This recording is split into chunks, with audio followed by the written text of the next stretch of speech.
আসসালামু আলাইকুম রহমতুল্লাহ বরাকাতু। প্রিয় ভাইরা, আশা করছি সকলে ভালো আছেন। আমি মোহাম্মদ হাবিবুর রহমান, আপনাদেরই ভাই। আমি আমার জীবনের একটা অভিজ্ঞতা শেয়ার করব, যেটা আমার জীবনের সাথে ঘটে গিয়েছে। আমি চাই যে আপনাদের কারো জীবনে এরকম সময় বা এরকম ঘটনা না ঘটুক।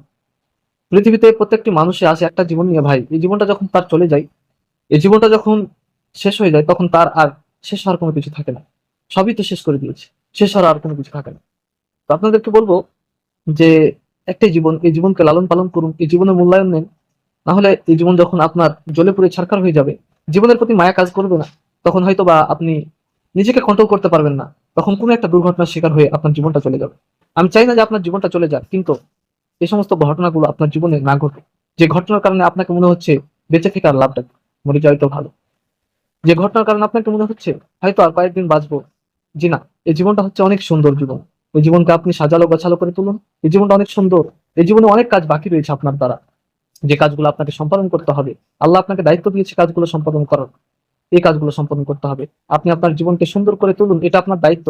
আপনার জীবনটাকে এত সুন্দর ফুলের মতো করে তুলতে হবে যে আপনার দ্বারা ছোট্ট ছোট্ট শিশুরা লালিত পালিত হবে, তারা মানুষ হবে, আলেম হবে, এবং তারা দেশের জাতি। আপনার জীবনটাকে খুব সুন্দর করে গড়তে হবে।